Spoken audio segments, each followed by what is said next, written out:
Hi there, guys. I had to totally restart my iPhone. Every time I would try to hit live, Instagram wasn't working. So I am thankful to be here now. Seems like my phone's working, so thank you. And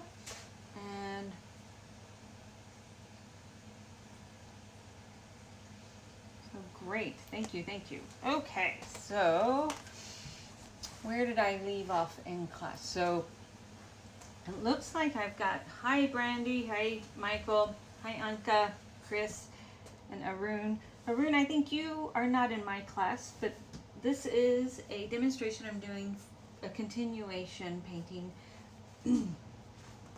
of my morning painting demonstration, where we study, where we are copying. We copied a master copy. We did a master copy for the first 3 weeks of our class. And then for the remaining 6 weeks of the class, we take what we learned by copying the master copy and applied it to real world scenarios. So we want to make sure that we're not just copying for copying's sake. We are copying so that way we can become better artists. And so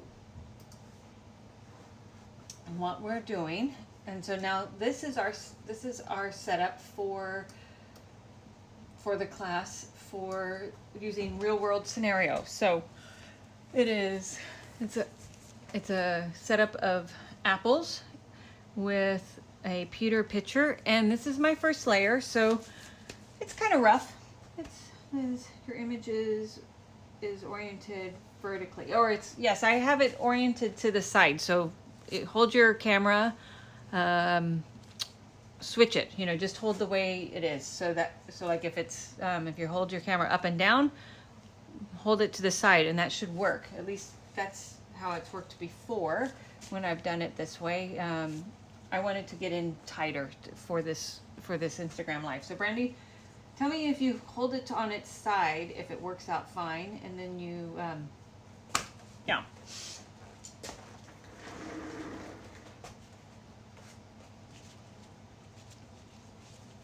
Okay, so the first layer of paint down, and I'm just trying to tool along. I am just trying to tool along and just make sure that things are flowing the way I want them to. And yes, it works by holding sideways. Thank you, Fiona. Hi, Fiona. Thanks for tuning in from New Zealand. I always am thrilled to know that people from far away are logged on.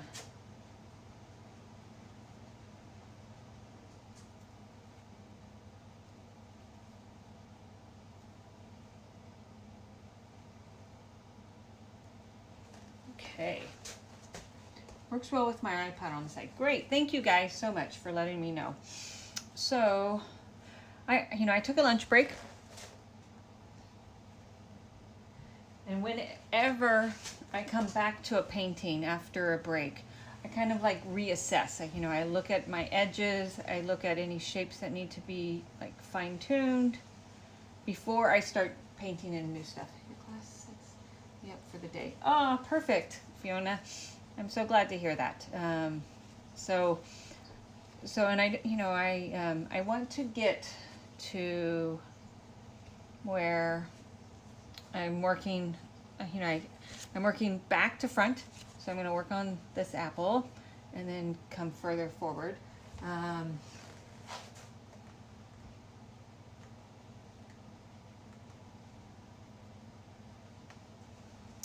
So I'm just slowly, building my way forward, and looking like I know I need to work on this apple more, but I'm also trying to get some things down. And okay, so like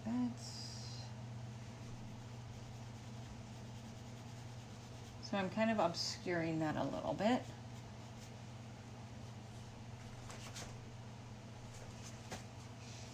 I'm getting things started. So in class, we zoomed in a lot into this area, and that there's a really strong lost edge there. So, I mentally already found it, so I don't know if I'll need to work it out again while I was doing the class demonstration. But I do tend to always work things out and make sure that things are working, that I'm seeing things the way I want to, and yeah. So, okay, so I'm gonna keep working on this apple a little bit more. But I just realized I need to squeeze out some paint, so give me a moment. I'll talk about stuff when I'm squeezing out paint. One thing I really like to think about when painting is, especially at this first phase. I'm at the first phase of a painting. I work in layers, and I like to paint wet and wet. That is my favorite way to paint. And so I do work with multiple layers, but this first layer of my painting is getting in those big shapes. And if I have say a full day of painting, say I get a 6 hour studio day, which those are very few and far between for me. But if I get one of those days in, then I make a point of essentially completing my first layer block in, and then I immediately start refining on top of that first layer block in, wet and wet, and just really, develop the painting. And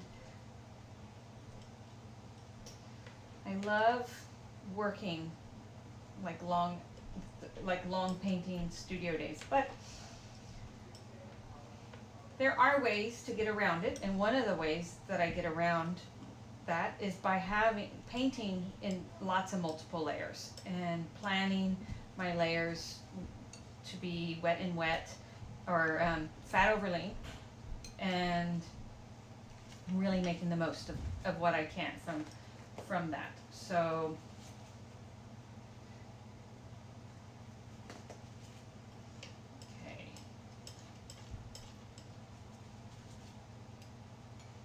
okay, I have oh no, I haven't. Dang it, I've got one more color that I gotta restock that I'm gonna need for today.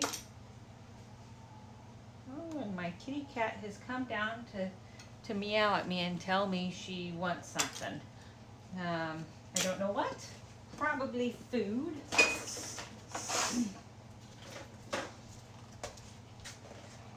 But she'll have to wait.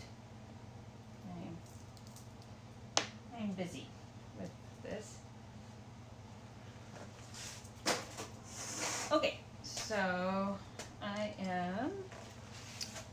so I've reloaded my brushes. Let's see. Guys, thank you so much for joining.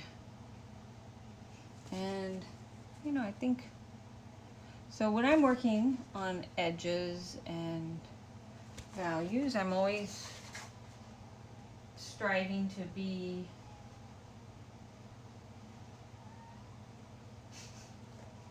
what you need, my dear. She's meowing in her pitiful meow voice, my little prim.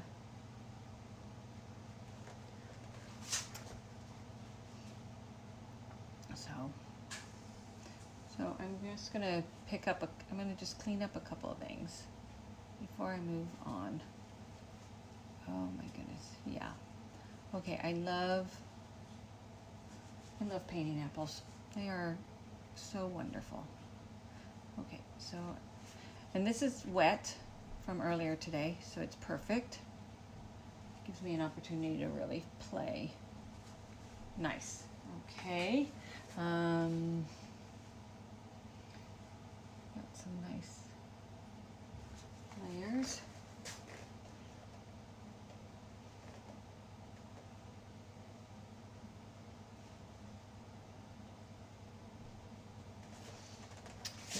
Then I want to get a couple more color notes in.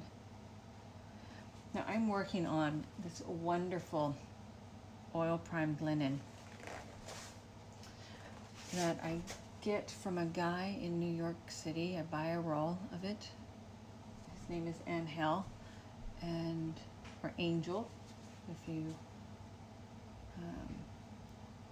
but Angel is the proper pronunciation, and his linen is to die for.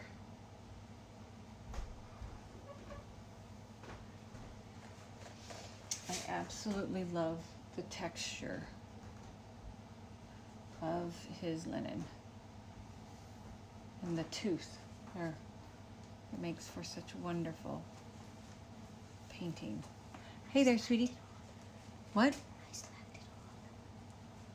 I can't understand what you're saying, so you have to come to me. But I'm on Instagram Live, so in a way you're also getting attention.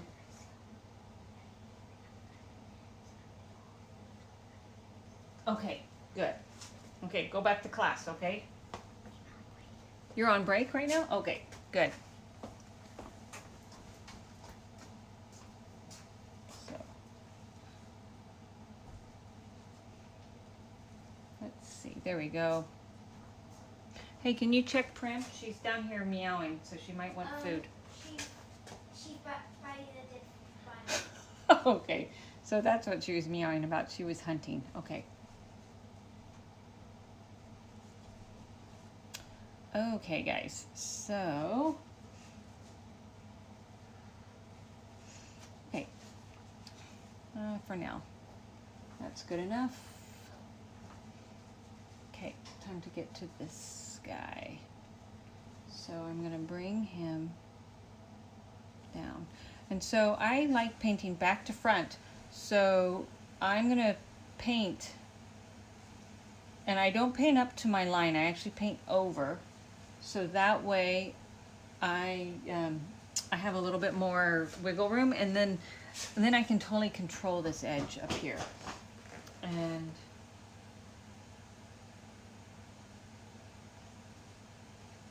it just allows for a more, a better variety.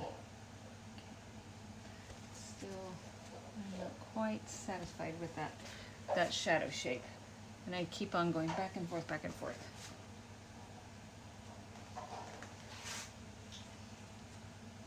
Oh, I see one thing.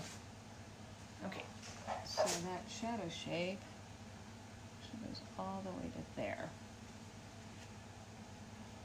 That affects. And then my apple goes. There we go. And then there's a light reflecting. It's actually really bright.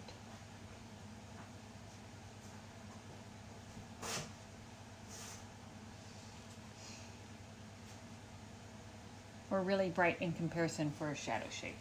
Not like, it won't be as bright as anything that's going on in your light area, but when you do have reflected light. I got the spider video so it doesn't eat it. Oh, thank you, sweetie. That's thoughtful With of other crickets that were you. Now dead. Okay, thank you, sweetie.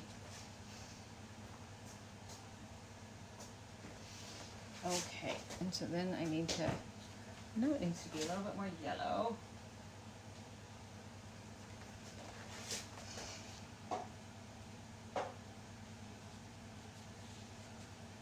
Okay. And this apple. So, okay.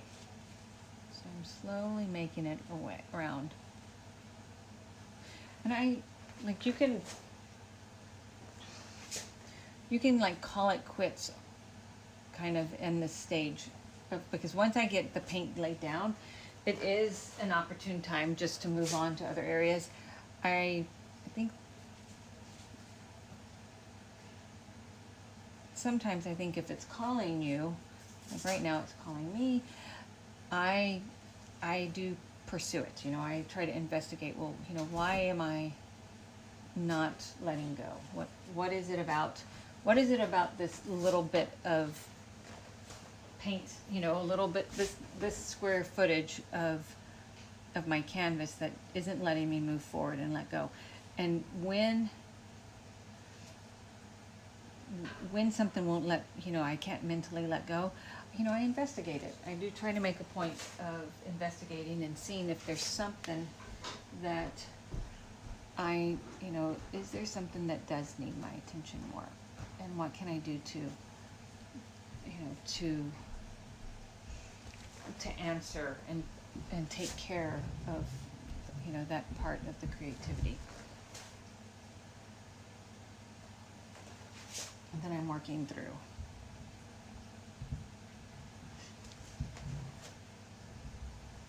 Okay, there's a couple of like really high octane greens right along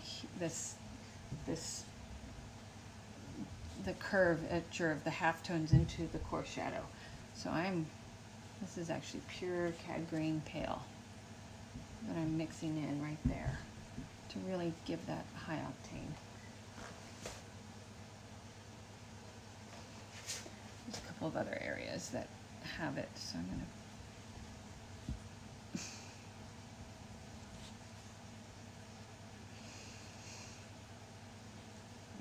there we go, that's nice. So, there we go. Really loving that. Loving, loving, loving. Loving, loving, loving. Okay. Okay. I gotta get that core shadow in.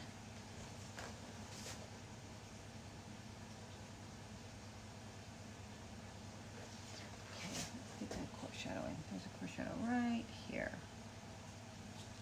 And what is a core shadow? A core shadow is a part, well, there's two types of shadows. You have what's called form shadow and cast shadow.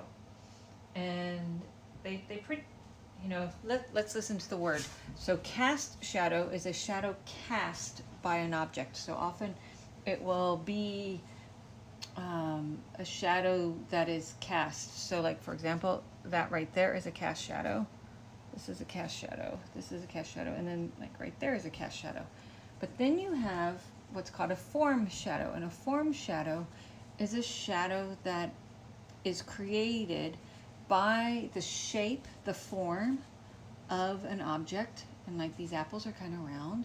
So we're dealing with a spherical kind of shape. And then so you have like, so you have an object.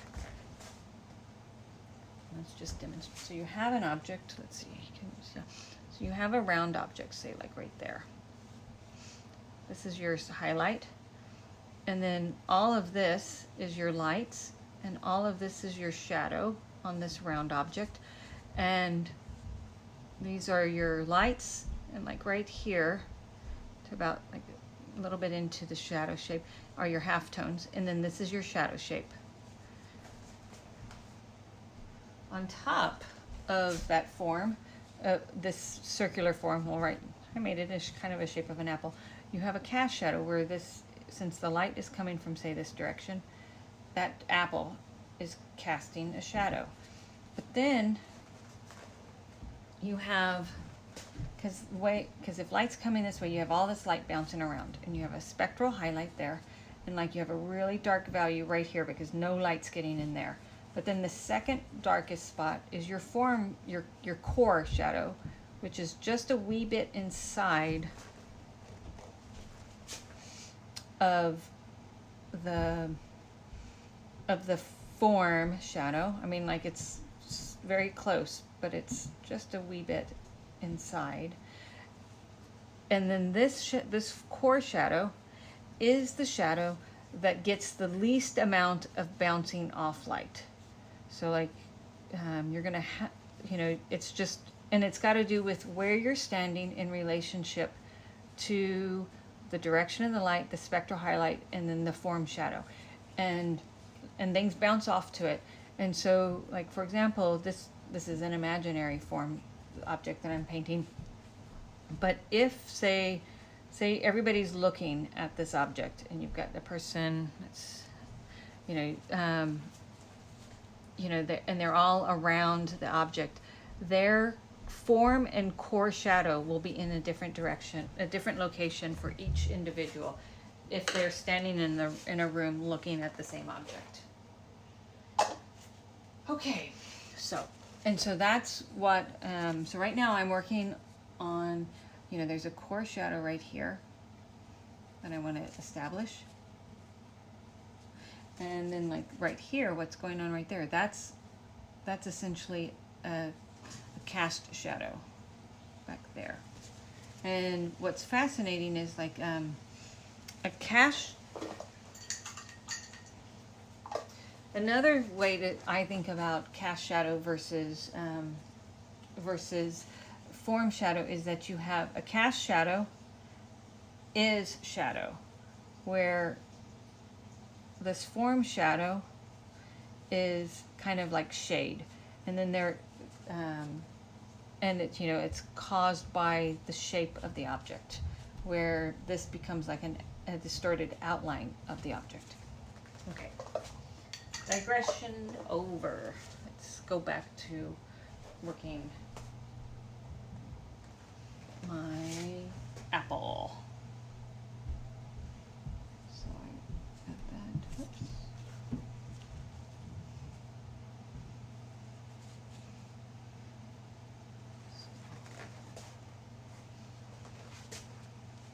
Yep.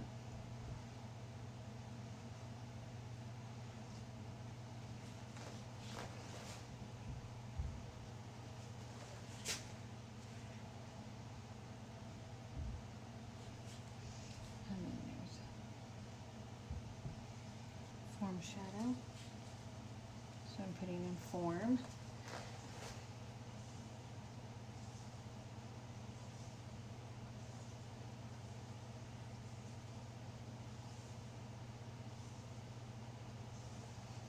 Okay. And in my like that. Okay.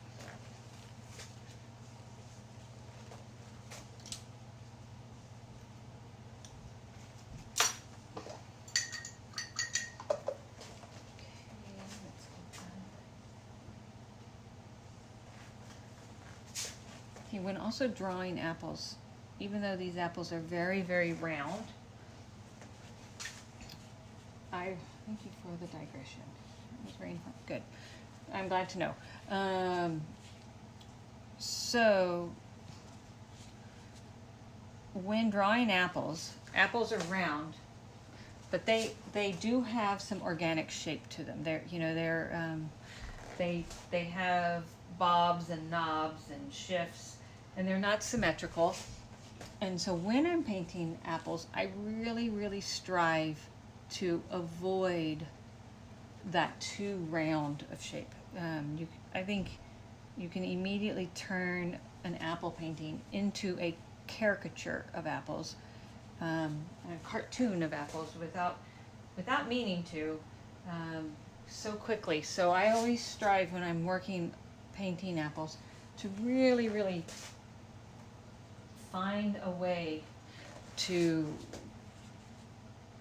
find the facets of the apple, so that way it doesn't turn into a caricature, but instead becomes a very interesting apple that just happens to kind of have a round shape.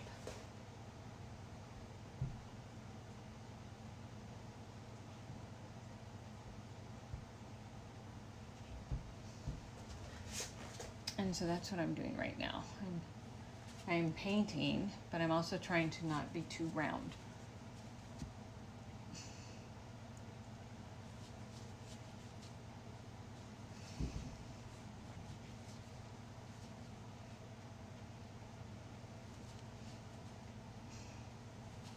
Okay.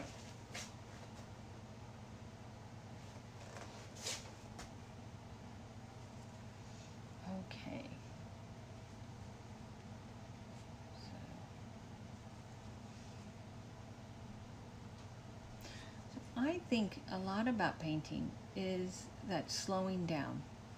It's about slowing down and looking at the objects you've got in front of you and making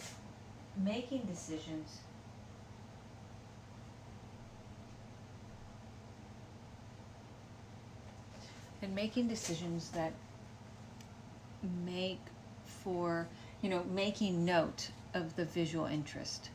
So, and what does that mean by making note of the visual interest? What I mean when I'm thinking about that, when I'm thinking, it's like, okay, I want to make these apples visually interesting.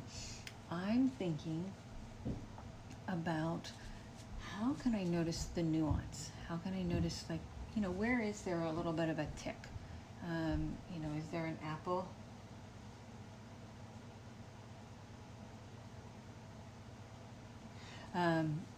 Is there a something that makes it interesting, and like interesting in not the archetypical way. So I really, when painting too, like a simple object like an apple, I'm actually also looking for ways that I can break down that archetype. Yes, I know that they're round fruit, and when I was a little kid, I used to draw my apples like crazy and super round, but now that I've gotten older, and I really want to like explore the majesty of the variety. And so Brandy, she asked, when working wet shadows wet into it, how do you blend or alter the edge of the beginning of the harsh shadow line? I find that very carefully, Brandy. But I also, I use a soft touch, and I'm careful, but I'm also always looking to make sure that I'm not making it too big or too broad, because my goal is to have those interesting shapes. So I carefully, with a soft touch, and I firmly think, like, use your tools well too. So pick good tools that have some spring to them, and that will take on the shifts that you might need. So I need to get a light in there. Oops, that might be too light. So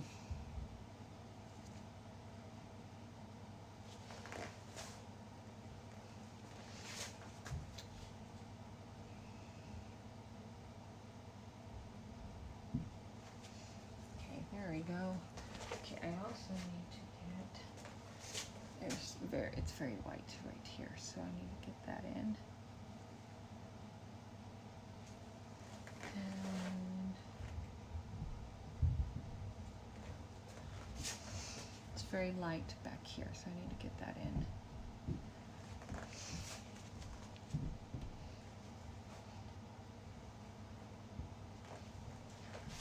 I made that too dark. Okay.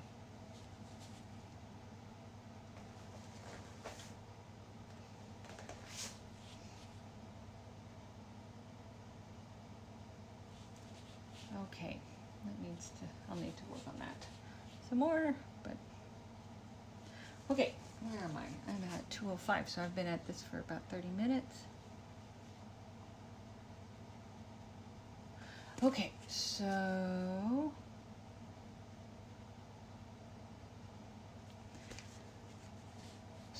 I'm softening some edges. Whoops, need more paint on my brush.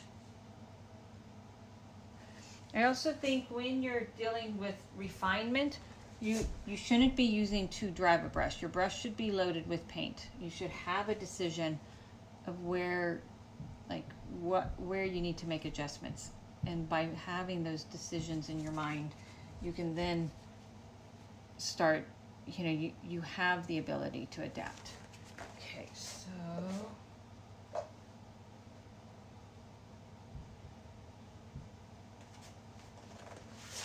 some more yellow right here, so I'm going to get some yellow in. And so I am, by painting tradition, what's called a colorist. And what does that mean? That means that I use color, I think of color simultaneously.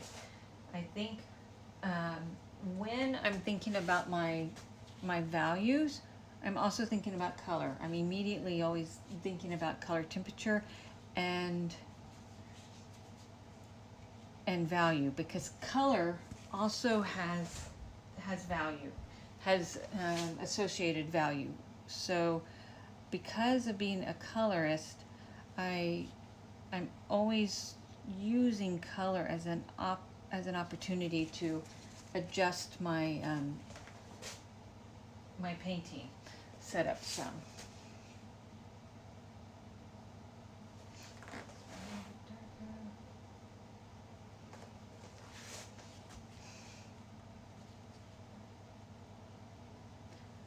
There we go. Really soft touch.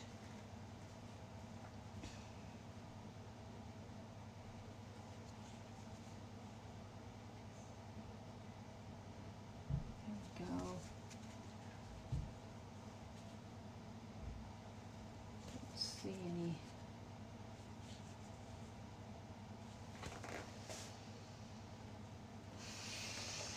Let's see. There's a.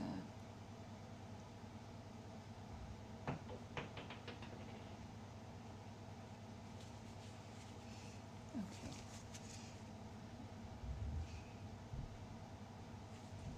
Okay, there's some reflection going right there, so I'm gonna soften that. Okay, so I think I've got enough of this down, so I can start working, moving more forward.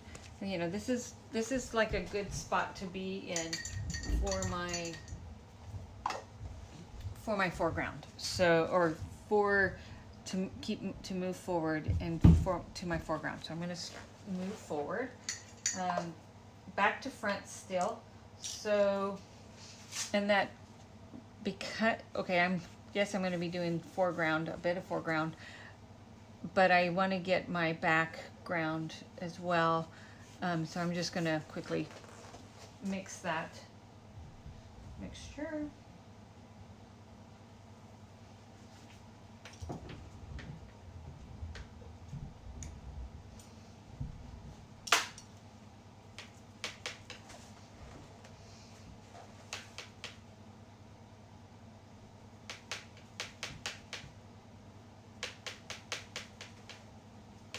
So foreground wise, let's see. That works pretty good.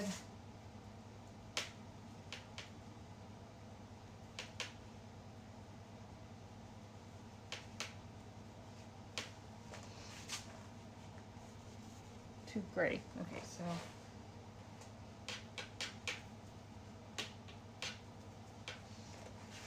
let's see.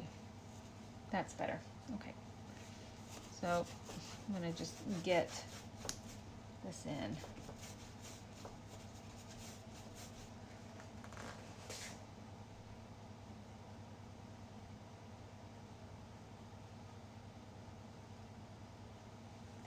And then as it moves back and it's a little bit more in shadow, I'm going to deepen its value and lay it down over.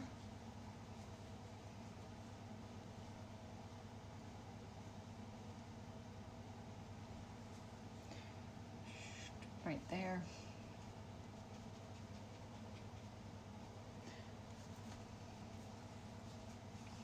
So now I want this edge right here to be a little bit more seamless, so I'm going to soften that edge. I don't want that to be so visually strong. I do need to lighten its value just a little bit in relationship to what's going on right here, because we got a shadow shape. And that's, I'm going to need to lay that shadow in a little bit stronger.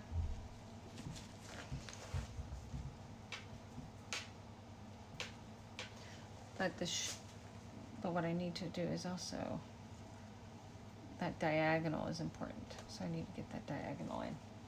What are the colors you're using for the table? Okay, I am using earth tones, burnt umber,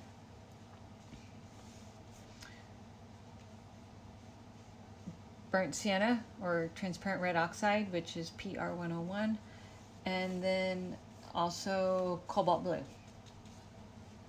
So I'm just gonna, might as well just carry it over. I got a big paint puddle, so it doesn't hurt to lay that in like that.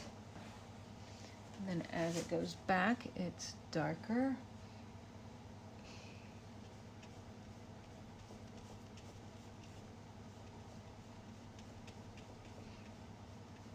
I want that edge to be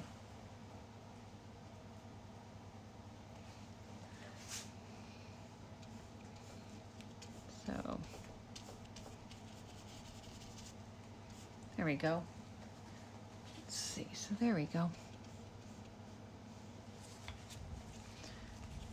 Okay, so one thing I just noticed, like when you're building a horizon line in fits and starts, be careful, because look at that.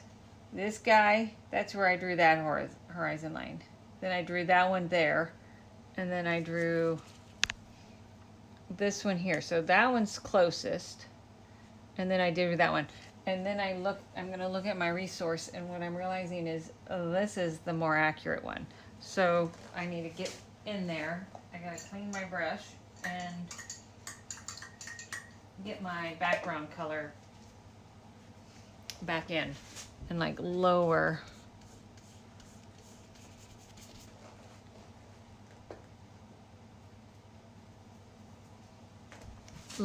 my horizon line and soften. Well, this one is really soft, so I need to. And then this guy over here, way too. So what that tells me is that that the light value that I put in, I put it too high. So it's probably more like right there. And so that means, is there anything that you learned or experienced from doing? Catherine, good question. Yeah, I think the way I'm gonna handle the transition between background and my edges of my pewter are gonna change, is changing some. And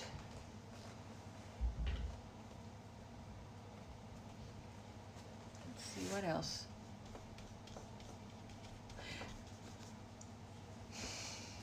And even the way I'm thinking about the stacked grouping of apples.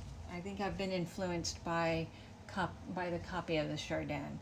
And it's nothing like lightning boltish, but you know, just an improvement in nuance goes such a long way in making for a better, being a better painter. And what I really learned from Chardin is that he was a master of nuance when it came to his values and color temperatures. So I definitely know I'm going to be using an aspect of that. Like, for example, he really pushed that edge of his pewter picture. So in a way I kind of need to do that too. And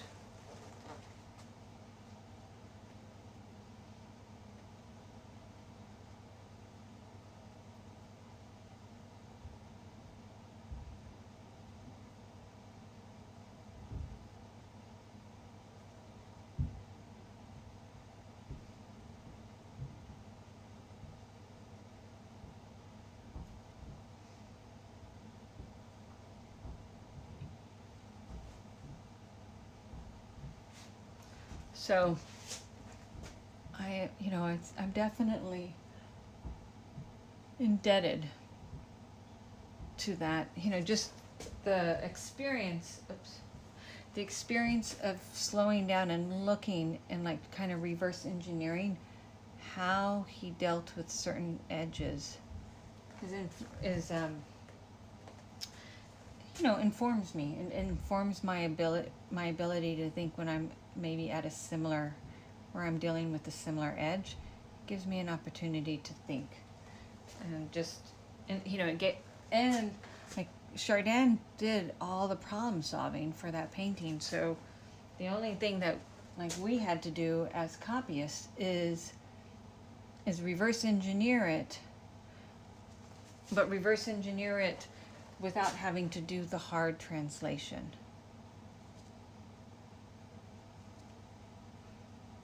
Yeah, so this is there's so much to learn. So guys, for all of you, my students, and even people that are new to me that are following along on Instagram right now, winter term starts, I think the 12th, January 12th is when the week of the 11th or 12th of January. But sign up for my winter class is going to be starting in November. I think it's the first week of November, which, oh my gosh, that's like next week. So if you want to secure your space in this class, I encourage you to sign up, because we are going to be covering some really fun stuff next term. We're already covering fantastic stuff. I have always wanted to copy a Chardin, and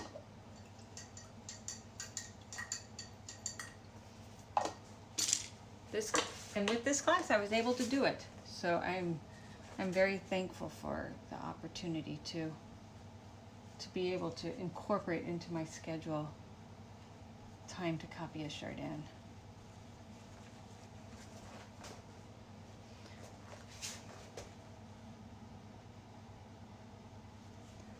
Okay, so I've got these cast shadows.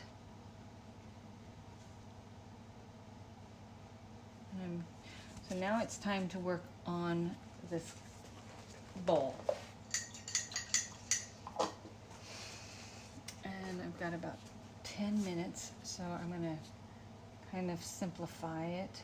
So what I need to do is, so like I painted out.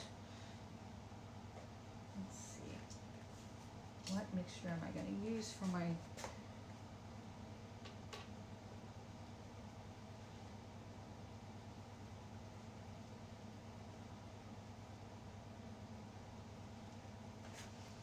Okay, so this is porcelain, Japanese Amari porcelain. So this porcelain has kind of a blue tint. So I'm starting with a white that's got a little bit of a blue tint to it. It's got I put some yellows in it too, because I want it to be kind of a creamy blue, which, funny thing is, when you add blue and yellow, it usually makes for green, and I am picking up some of that green. So I'll have to be always on the lookout to make sure my porcelain bowl does not go too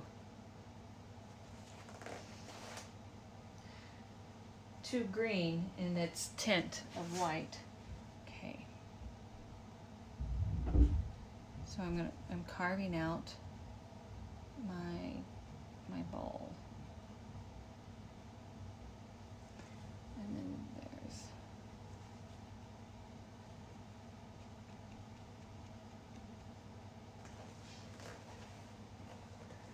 okay. And then there's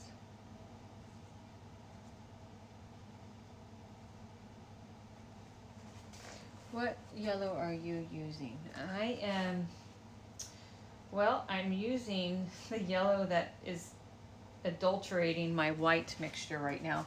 And that yellow is Cad Yellow, I think Cad Yellow medium. So it's because I didn't clean off my white.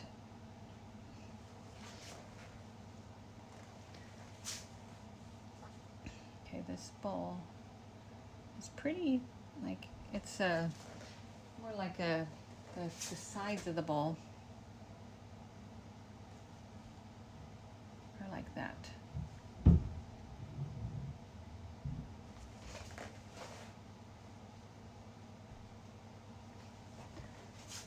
Okay.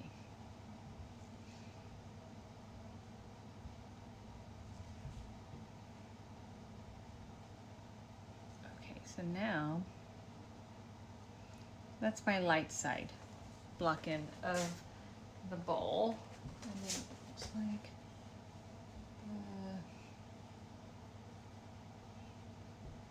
then there's like a foot. The bowl has a rimmed foot. I don't know the true term for that in the bowl, but it's kitchen light. Now see, I painted the tabletop, so the tabletop color is mixing in with it, but that's okay. I'm using more paint, so I'm able to lay on top, and I'll need to go through and refine, but for now that's good enough.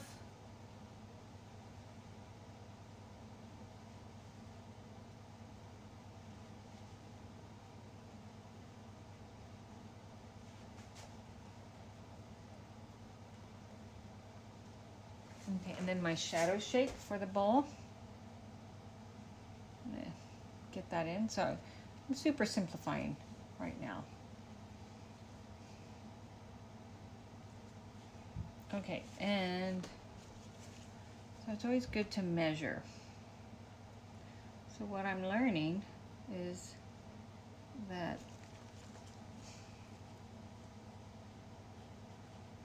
I'm curving up too much here, and that's the shallow curve that's accurate.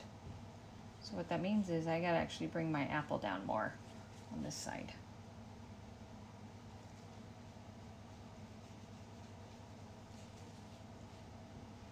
So I'll do that in just a moment after I get right there. Okay. So let's get that apple color down. It's in shadow.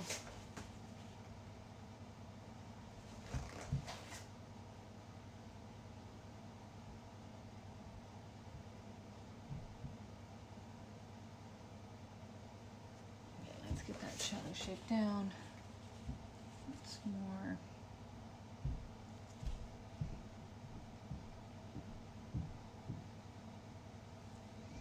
What is the shadow color you're using for the bowl? I'm using burnt sienna and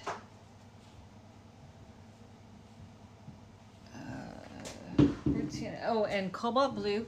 Burnt sienna and cobalt blue is what I'm using for the shadow shape of the porcelain. So what I'm wondering, did I make this? I may have made, yeah, I made this apple too tall. So I'm gonna have to lower that apple by about that much. And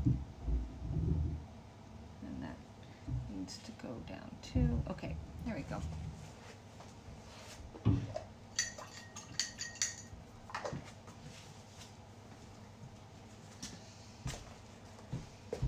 Okay, let's see. We're getting close to the end of class, or not class, well, I guess so. This is like a class, it's an extension of class. So what do I need to do? I need to clean up the rim here. So I'm gonna clean up that rim. I like how that's turning out, so I'm not gonna mess too much with that, but I need to work over there. So let's see,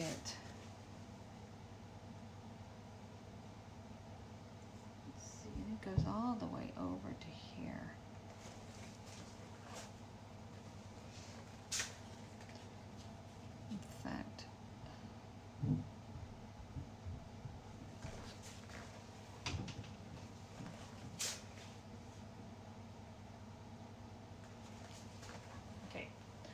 I need to actually go the other direction, but I'm more comfortable going the other way. That's okay.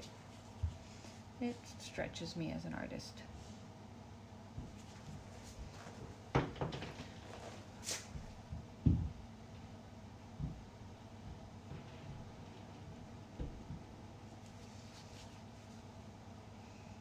Now there's a fine line of white that comes through, but that is a detail. I mean, granted, I could paint it with this brush because even though this is a big, somewhat, it's a number 3, it's not like gargantuan, but it is a 1/4 inch in diameter, in width. I could totally put in that detail, but that's a detail. That's a detail for like, once I get my first full layer in of this, then I could start, you know, and if I'm still working on the same painting session, I could totally go in. Or it's like, can be part of my second layer of work. So the only thing I need to work on is get my shadow shape in over here. So, oops, wiggled. There we go.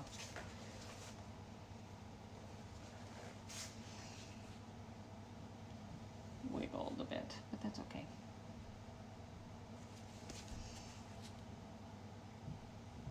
So how do you make a really fine line? You sneak up to it from both sides.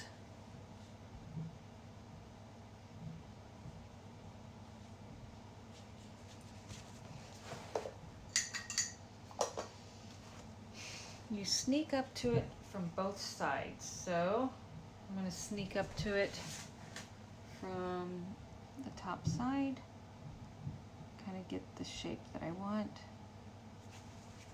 A little bit.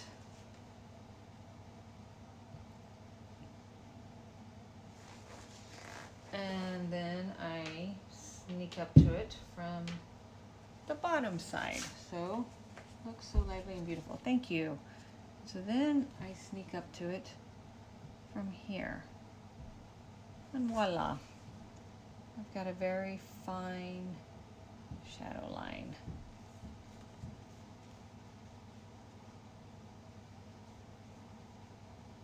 Okay, here we go. Let's see, we are at time, so I need to stop there. But that's kind of where I'm at, and that's and I really appreciate you guys, you know, stopping by and spending some of your good, hard, you know, precious painting time or daytime watching as I like solve and kind of figure out this first layer of paint. So, and then, yeah, that's better. That scale is much better. And then I need to